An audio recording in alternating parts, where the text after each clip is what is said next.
کہ کیا دین سارے کا سارا کپڑوں میں گھس گیا؟ کتاب اللباس میں داڑھی بھی آتی ہے. نبی علیہ السلام کے شمائل کے اوپر پوری کتاب لکھی گئی ہے، شمائل ترمذی، امام ترمذی رحمہ اللہ نے. آلموسٹ 400 احادیث اس کے اندر موجود ہیں. اردو میں آ چکی ہے تحکیم کے ساتھ، PDF بھی اس کا اویلیبل ہے. پورا نبی علیہ السلام کا گیٹ اپ، کہ آپ کے کپڑے کس رنگ کے ہوتے تھے، آپ کے بال مبارک، آپ کی جوتیاں مبارک، آپ کا جسم مبارک، آپ کی آنکھیں، آپ کی پلکیں، ایک ایک چیز پورے جسم مبارک کی، اس پہ وہ حدیثیں انہوں نے جمع کی ہیں. بڑی خوبصورت وہ کتاب ہے پڑھنے والی، شمائل ترمذی. یعنی امام ترمذی نے نبی علیہ السلام کے گیٹ اپ پہ وہ بک لکھی، الحمدللہ. تو کتاب اللباس کے اندر یہ ساری چیزیں آتی ہیں، اور پیٹ بھی آتا ہے. جو ان سب علماء کے الا ماشاء اللہ کو ربوں بیچارے کسی نو بیماری لگ گئی ہوئے تو اس کا پیٹ کم ہوگا. ورنہ یقین کریں یہ صوفوں پہ بیٹھے ہوتے ہیں نا، تو آدھا گوشت اس طرف لٹک رہا ہوتا ہے، آدھا اس طرف. بڑی مشکل سے بڑے سائز کے صوفے میں یہ پورے آتے ہیں، اور سفید کپڑوں میں ان کا منافقانہ اور کافروں والا پیٹ چھپ جاتا ہے. یہ میں ان کو منافق اور کافر نہیں کہہ رہا، یہ نشانی ہے.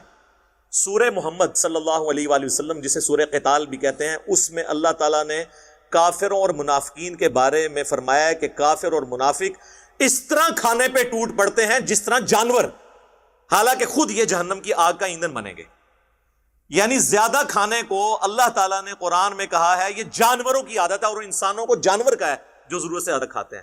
آپ کوئی کہتے ہیں نا جی میں کھاندہ تھے نا جہاں پر کوئی ربو ہی موٹا ہو گیا، جھوٹ بولتا ہے. ایسا نہیں ہوتا، وہ کوئی لاکھوں میں ایک ہوتا ہے. آپ ان کو کھاتے ہوئے دیکھ لیں، ہو سکتا ہے اتنا کھاتے ہوں اتنی دفعہ. ایک نوالے کا ذکر کر رہے ہوں تو قرآن میں کیا ہے، کافر ہیں جو زیادہ کھاتے ہیں. اور اس سے بھی بڑھ کر سورۃ المنافقون کے اندر اللہ تعالیٰ نے فرمایا اے نبی تم منافقین کے جسموں کو دیکھو، تم تعجب میں پڑ جاؤ گے، اتنے بھٹے کٹے اور یہ موٹے ہوتے ہیں. کیونکہ ان کا مقصد کیا ہے؟ کھانا پینا. مسلمان تو سمارٹ ہوتا ہے. بخاری اور مسلم دونوں میں حدیث ہے کہ سب سے بہتر زمانہ میرا، پھر صحابہ، پھر تابعین، اور پھر راوی کہتا ہے میں بھول گیا شاید تبع تابعین کا بھی حضور نے ذکر کیا تھا، یعنی جنہوں نے مجھے دیکھا اور جنہوں نے ان کو دیکھا، اور اس طریقے سے. اور پھر نبی علیہ السلام نے فرمایا اس کے بعد جھوٹے لوگ پیدا ہوں گے، جھوٹی گواہیاں دیں گے، امانت میں خیانت کریں گے، اور موٹاپے کو پسند کریں گے. موٹاپے کو پسند کا مطلب نہیں کہ ان کے موٹے لوگ ان کو اچھے لگیں گے، یعنی وہ اتنا کھائیں گے کہ موٹے ہو جائیں گے. موٹاپے کو پسند کریں گے.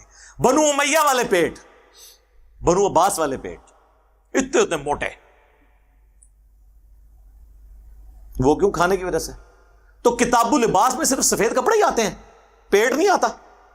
پیٹ تو آپ کا سنت کے مطابق نہیں، لہذا آپ یہ کہا کریں کہ ہمارے علماء کے کپڑے تو سفید پسندیدہ ہیں، پیٹ منافقین والے ہیں اور کافروں والے ہیں. تو ہم تیار ہیں آپ کے علماء کی تعریف سننے کے لیے، لیکن اگر آپ پورا دین سفید کپڑوں میں گھسائیں گے پھر ہم آپ کو یہ حدیثیں سنائیں گے. سنیں پھر ایک اور حدیث.